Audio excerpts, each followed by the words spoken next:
Hello, welcome to my YouTube channel. ഇന്നൊരു വിശേഷമുണ്ട്. എൻ്റെ ചേച്ചി കണ്ണൂർ വരുന്നുണ്ട്. അപ്പോൾ രാവിലെ തന്നെ നമ്മൾ നേരത്തെ ജോഗിങ്ങിനൊക്കെ പോയി. അതിനുശേഷം റെയിൽവേ സ്റ്റേഷനിൽ പോയി അവളെ പിക്ക് ചെയ്തു. നമ്മുടെ പ്ലാൻ എന്താ വെച്ചാൽ മുത്തപ്പനെ കാണാൻ വേണ്ടി പോകാനായിരുന്നു. വേഗം റെഡിയായി മുത്തപ്പൻ്റെ അടുത്ത് പോയി.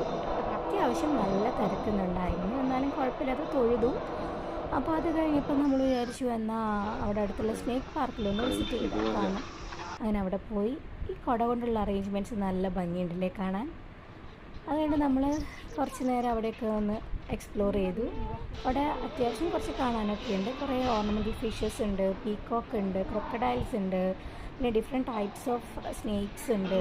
അവിടെയൊക്കെ ഒന്ന് കണ്ട് കുറച്ച് നേരം അവിടെ ഇരുന്നു. നമ്മൾ അതിന് ശേഷം വീട്ടിലേക്ക് പോയി. പിന്നെ മെയിനായിട്ട് നമ്മൾ കോബ്രേനെ കാണാനാണ്, കിങ് കോബ്രേനെ കാണാൻ വേണ്ടി പോയതായിരുന്നു. പക്ഷെ നമുക്ക് ഇന്ത്യൻ കോബ്രേനെ കാണാൻ പറ്റുള്ളൂ. എന്നാലും സാരമില്ല വിചാരിച്ച് നമ്മൾ നേരെ വീട്ടിലേക്ക് പോയി. അത് കഴിഞ്ഞ് ഈവനിങ് നമുക്ക് ബീച്ചിൽ പോകാൻ പ്ലാൻ ഉണ്ടായിരുന്നു. നമ്മൾ പോയത് 7:30 ബീച്ചായിരുന്നു, തോട്ടയുടെ അടുത്തുള്ള 7:30 ബീച്ച്. വലിയ മോശമില്ലാത്തൊരു ബീച്ചാണത്. കണ്ണൂരുള്ള ആർക്കായാലും കാം ആൻഡ് ക്വയറ്റായിട്ട് ബീച്ച് എക്സ്പ്ലോർ ചെയ്യാനും എൻജോയ് ചെയ്യാനും ഒക്കെ ഉണ്ടെങ്കിൽ തീർച്ചയായും പോകേണ്ട ഒരു ബീച്ചാണത്. അപ്പോൾ നമ്മൾ കുറച്ച് നേരം അവിടെ സ്പെൻഡ് ചെയ്തു. അതിനുശേഷം ചേച്ചിക്ക് നാളെ പോകണമായിരുന്നു. അങ്ങനെ പിറ്റേ ദിവസം രാവിലെ അവളെ